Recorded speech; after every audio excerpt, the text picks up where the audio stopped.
Good morning সবাইকে। দেখো, নেটওয়ার্কের আজকের ক্লাসে আমি তোমাদের পরবর্তী যে অংশগুলো আছে, মানে বিভিন্ন নেটওয়ার্ক যে ডিভাইসগুলো আছে সেগুলো করাবো। নেটওয়ার্ক ডিভাইসের মধ্যে প্রথমেই যেটা আছে 1 নম্বর, সেটা হচ্ছে মোডেম। ঠিক আছে, তো মোডেম শব্দটা কিভাবে এলো আগে সেটা একটু বলে দিই। মোডেম শব্দটা এসছে দুটো শব্দ থেকে। কি কি শব্দ? একটাকে আমরা বলছি মডিউলেশন, আর একটাকে আমরা বলছি ডিমডিউলেশন। ঠিক আছে, এই দুটো শব্দ থেকে মোডেম শব্দটা এসছে। ঠিক আছে, মডিউলেশনের কাছ থেকে আমি এমওটাকে ধার নিলাম, আন্ডারলাইন করে দিলাম, আর ডিমডিউলেশনের কাছ থেকে আমি ডিইএম শব্দটাকে ধার নিলাম, আন্ডারলাইন করে দিলাম। তাহলে মোডেম, বুঝতে পারছো ব্যাপারটা কি? এই নিয়ে তৈরি হয়ে গেল মোডেম। তো মোডেম জিনিসটা কি, একটু ছবিটা দেখো তাহলে কিছুটা বুঝতে পারবে। এটা হচ্ছে একটা মোডেমের ছবি আর কি। বাঁ দিকে দেখো একটা কম্পিউটার রয়েছে, হ্যাঁ, আর কম্পিউটার থেকে যে সিগন্যালটা আসছে সেটা ডিজিটাল ডেটা বা ডিজিটাল সিগন্যাল, নিশ্চয়ই বুঝতে পারছো। মোডেমের মাধ্যমে সেটা যাওয়ার পর, মোডেমের মধ্যে দিয়ে ওটা যাওয়ার পর অ্যানালগ সিগন্যালে রূপান্তরিত হয়ে যাচ্ছে। অ্যানালগ সিগন্যাল মানে যেটা বাতাসে যাওয়া আসা করে বা ইলেকট্রোম্যাগনেটিক ওয়েভ, সেটাকে বলছি আমরা অ্যানালগ সিগন্যাল। আচ্ছা, তো এটার ক্ষেত্রে দেখো, ডিজিটাল সিগন্যাল যখন অ্যানালগ সিগন্যালে রূপান্তরিত হচ্ছে তখন সেই ঘটনাটাকে বলা হচ্ছে মডিউলেশন। বুঝতে পারলে? আচ্ছা, আবার যখন বিপরীত কাজটা হচ্ছে, মানে যখন অ্যানালগ সিগন্যাল ডিজিটাল সিগন্যালে কনভার্ট হচ্ছে, তখন সেটাকে বলা হচ্ছে ডিমডিউলেশন। ঠিক আছে, তাহলে মডিউলেশন কাকে বলছি? যখন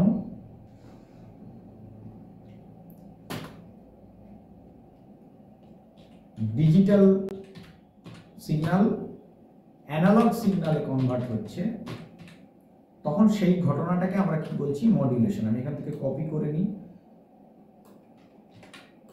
বসিয়ে দিলাম। ঠিক আছে, আবার যখন উল্টোটা হচ্ছে, মানে অ্যানালগ সিগন্যাল যখন ডিজিটাল সিগন্যালে কনভার্ট হচ্ছে, ফিরে আসছে, তখন সেইটাকে আমরা বলছি ডিমডিউলেশন। বুঝতে পারলে নিশ্চয়ই? একটু মনে রাখার চেষ্টা করবে, কিভাবে মনে রাখবে সেটাও আমি বলে দিচ্ছি, যদি সম্ভব হয় মনে রাখবে। দেখো, মোডেমের ছবিটা দেখে নাও একটু। ছবিটাতে দেখো, তোমরা এইভাবে ছবিটা মনে রাখবে। ছবিটাতে দেখো, বাঁ দিক থেকে কম্পিউটার থেকে ডেটাটা মোডেমের মাধ্যমে বাইরে যাচ্ছে। এইটাকেই আমরা মোডেমের প্রথম শব্দটাকে ভাবছি মডিউলেশন। বুঝতে পারলে? মানে ডিজিটাল থেকে অ্যানালগ। এর উল্টোটা স্বাভাবিকভাবে ডিমডিউলেশন হবে, মানে যদি ডান দিক থেকে বাঁ দিকে হয় তাহলে ডিমডিউলেশন হবে। বুঝতেই পারছো? তো মোডেমের কিন্তু দুটো ভাগ আছে। কি কি ভাগ আছে? একটা মোডেমকে আমরা বলবো ইন্টারনাল মোডেম, আর একটাকে বলবো আমরা এক্সটার্নাল মোডেম। ঠিক আছে,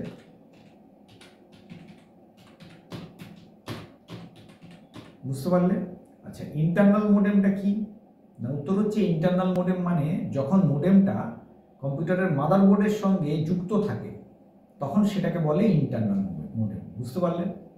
আর যখন কম্পিউটারের মাদারবোর্ডের সঙ্গে না যুক্ত থেকে মোডেমটা কম্পিউটারের বাইরে এক্সটার্নাল ভাবে যুক্ত থাকে, আলাদা করে লাগানো থাকে, তখন সেটাকে বলে এক্সটার্নাল মোডেম।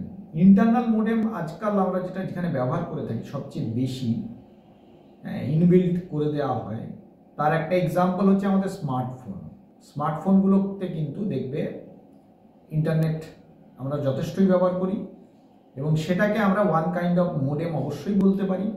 এবং যেহেতু এটা স্মার্টফোনের তোমাদের মাদারবোর্ডের সঙ্গে যুক্ত থাকে, সুতরাং এটাকে আমরা ইন্টারনাল মোডেম হিসেবে কল্পনা করতেই পারি। ঠিক আছে, আজকের ক্লাসে আমি মোডেম করালাম, পরবর্তী ক্লাসে আমি নেক্সট যে ডিভাইসটা আছে সেটা করাবো। সিলেবাস অনুযায়ী পরপর ডিভাইসগুলো আমরা করব। দেখো, প্রত্যেক দিন কিন্তু আমি একটা করে ক্লাস দিচ্ছি, তোমরা যদি ফলো করো তাহলে নিশ্চয়ই ভালো লাগবে এবং সিলেবাসটা খুব তাড়াতাড়ি আমাদের শেষ হয়ে যাবে। থ্যাংক ইউ সকলকে ক্লাস দেখার জন্যে। ক্লাস ফলো করো, নিশ্চয়ই ভালো লাগবে। আজকের ক্লাসে এইটুকুই রাখছি।